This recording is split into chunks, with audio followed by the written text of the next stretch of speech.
Audio Jungle.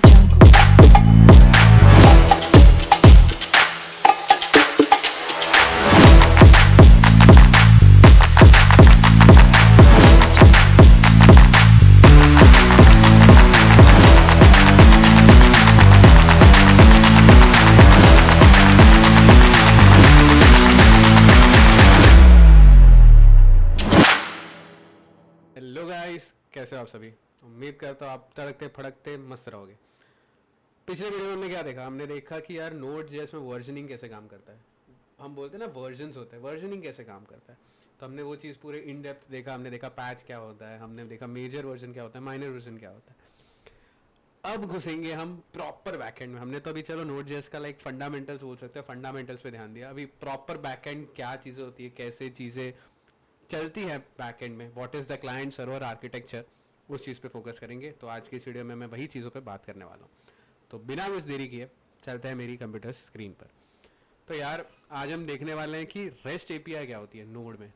बोलते हैं ना रेस्ट क्या होता है। रेस्ट का मतलब होता है रिप्रेजेंटेशनल स्टेट ट्रांसफर। ठीक है, अब यहाँ पे आपको है ना 4 HTTP मेथड्स याद रखना है। HTTP मतलब क्या, हाइपर टेक्स्ट ट्रांसफर प्रोटोकॉल। ठीक है, जब भी आप वेबसाइट में रिक्वेस्ट मारते हो तो there are 4 request types that you give. सबसे पहला होता है either you give a get request. Get request मतलब क्या, whenever you want to get something from the server. ठीक है, नेक्स्ट होता है पोस्ट रिक्वेस्ट। पोस्ट रिक्वेस्ट मतलब I am posting something, I am requesting, actually requesting something from the server. फिर आता है put, to update anything. And then आता है आपका डिलीट। डिलीट मतलब कुछ भी आपको डिलीट कर रहा है। एज सेड, यहाँ पे वी कैन सी कि उनका फंक्शनिंग क्या है। गेट क्या करेगा, रिट्रीव करेगा डेटा। पोस्ट क्या करेगा, क्रिएट करेगा डेटा। पुट क्या करेगा, डेटा अपडेट करेगा। एंड डिलीट क्या करेगा, डेटा डिलीट करेगा। उसके पहले लेट अस सी अपना जो वेब है ना वो काम कैसे करता है। अब याद रखना कभी भी, this is like the basics that you need to understand, the website always works under a client server architecture. Any website, or we can say the entire web, works using the client server architecture. Client server architecture मतलब क्या, if you consider a very simple example, if you go to any restaurant, ठीक है, आप कोई भी restaurant जाते हो, you are ordering something from the restaurant and restaurants give you, ठीक है। कंडीशन ये होता है कि अगर उनके पास रहा तो दे विल टेल कि yes sir we have this, नहीं रहा तो सर खत्म हो गया। सेम तरीका है, वो कंडीशन समझो। And consider yourself as the client.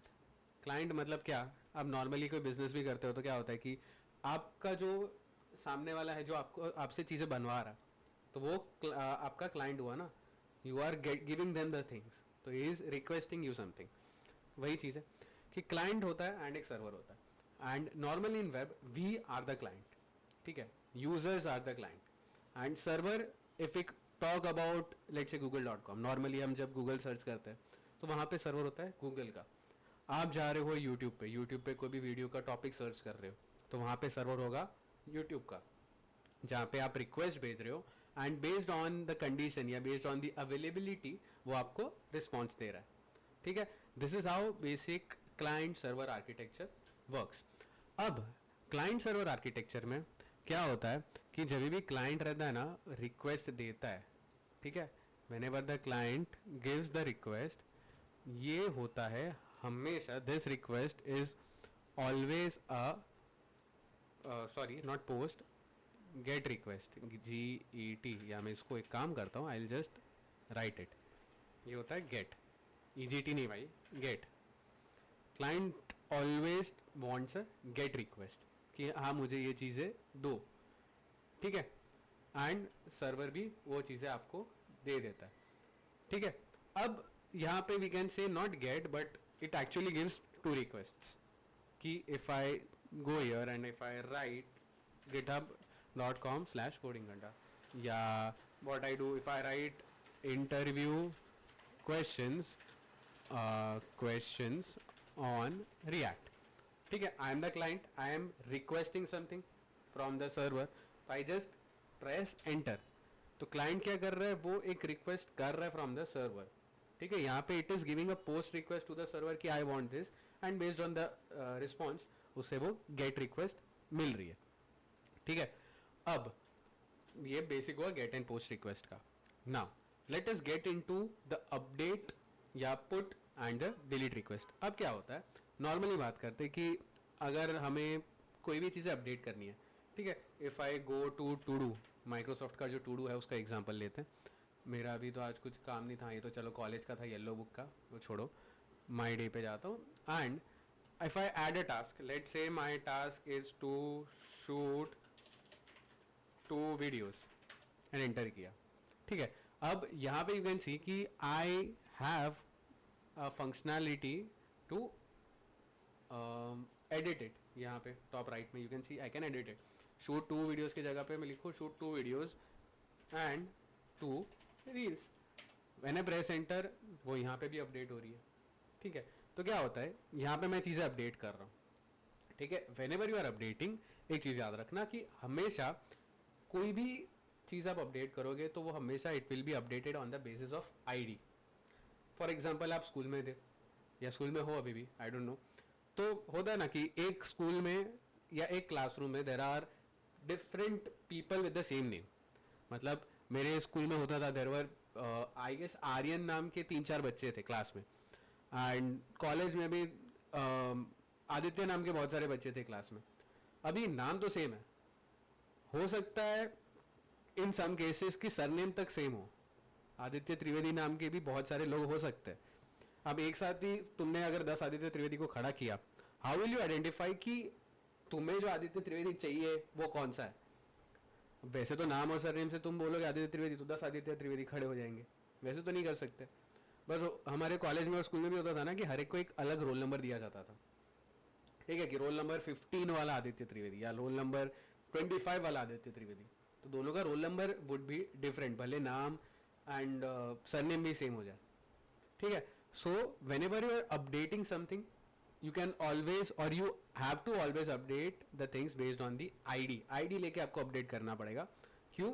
क्योंकि वो आईडी ही यूनिक रहेगा। कई बार होगा कि आपका नाम, आपका प्रॉपर्टीज, आपका पूरा ब्लॉग या कुछ भी चीज़ बना रहे हो वो सेम हो जाए, ठीक है। एंड यहाँ पे देखो कि मैंने ये चीज़ बनाई तो ऑब्वियसली ये जो चीज़ मैंने टू डू बनाई वो कहीं ना कहीं तो सेव होती होगी, ठीक है। लेट्स से ये मेरे ही पीसी में सेव हो रहा है, अगर मैं कोई सर्वर पे करूँ या ऑनलाइन टू डू बनाऊँ तो कहीं ना कहीं तो सेव होता होगा। तो वो कहाँ पे सेव होता होगा? ऑब्वियसली डेटाबेस में। अब मुझे जब चीज़ें अपडेट होके मिल रही है तो obviously it would be updated in the database as well. या ये हुआ। तो if I what I can do, if I press on delete, I delete it, चला गया, डिलीट से पूरा चीज़ ही चला गया।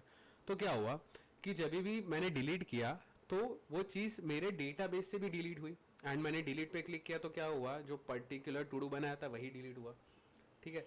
सो one important thing that you have to remember is, जब भी आप चीज़ें डिलीट करते हो या जब भी आप चीज़ें अपडेट करते हो, whenever you are giving a put request or a delete request, आपको हमेशा वो request based on the IDs करनी पड़ेगी, ठीक है। एंड वो चीज़ें फ्रॉम द डेटाबेस भी डिलीट होगी, ठीक है। अब लेट्स गेट इन डिटेल। अब आपने 4 रिक्वेस्ट कर दी, get, post, put and delete. उसके बाद रिस्पॉन्स आता है। अभी रिस्पॉन्स के भी अलग अलग स्टेटस होते हैं। There are different HTTP status code. कभी कभी होता है, पता है, you get 404 not found, you get 500 internal server error, you get 200 okay, you get 401 unauthorized। ये सारे रिस्पॉन्स कोड होते हैं बेस्ड ऑन क्या चीज़ें आपको मिल रही है क्या नहीं। बेसिक 3 रिस्पॉन्स कोड आज बताऊंगा मैं आपको। सबसे पहला रहता है 200 ओके। 200 ओके मतलब ठीक है भाई, आपने जो रिक्वेस्ट किया था वो रिक्वेस्ट मुझे मिल गया एंड मैंने वो रिस्पॉन्स दे दिया कि या ओके, मतलब मेरे डेटाबेस में ये चीज़ एग्जिस्ट कर रही है, ये नाम की चीज़, तो मैंने दे दिया आपको। फिर आता है बैड रिक्वेस्ट, मैंने बैड सर्कल कर दिया। बैड रिक्वेस्ट मतलब भाई ये रिक्वेस्ट एग्जिस्ट ही नहीं करती, ये हमारे पास है ही नहीं, ठीक है। मतलब for example, real life example लूँ तो आप जा रहे हो कोई भी एक वेज रेस्टोरेंट में, यू आर आस्किंग कि भाई मुझे चिकन फ्राई चाहिए, वो बोलेगा सर नहीं है, वेज रेस्टोरेंट है, तो क्लाइंट एरर है यहाँ पे, ठीक है। फिर आता है 500 इंटरनल सर्वर एरर। मतलब लेट से सेम रेस्टोरेंट में गए एंड वेज रेस्टोरेंट में आपने बोला कि मुझे जैन खाना चाहिए एंड वो बंदे ने आपको कांदा भजी दे दिया। Obviously it would be their error, उनकी तरफ से वो एरर हो गया, ठीक है, कोई ऐसा हेट नहीं है, but I am just giving an example कि ये आपने ऑर्डर दिया एंड वो गलती बाया या वो पर्टिकुलर रेस्टोरेंट की गलती हो गई यहाँ पे. So this is how the response code are been given. And जब हम प्रोजेक्ट्स बनाएंगे तब I will be explaining you कि ये कैसे रिस्पॉन्स कोड आप दे सकते हो. ठीक है, so this video talked all about कि आपका रेस्ट एपीआई नोड.जेएस में कैसे काम करता है, and not in Node JS and in general REST API कैसे काम करता है, क्या होता है आपका क्लाइंट सर्वर आर्किटेक्चर एंड वो क्यों ज़रूरी है. ठीक है, फिलहाल वीडियो में इतना ही. अगर आपको वीडियो अच्छा लगा तो लाइक करना, शेयर करना और चैनल को सब्सक्राइब करना मत भूलना. मिलते हैं अगले वीडियो में. Until then, bye bye.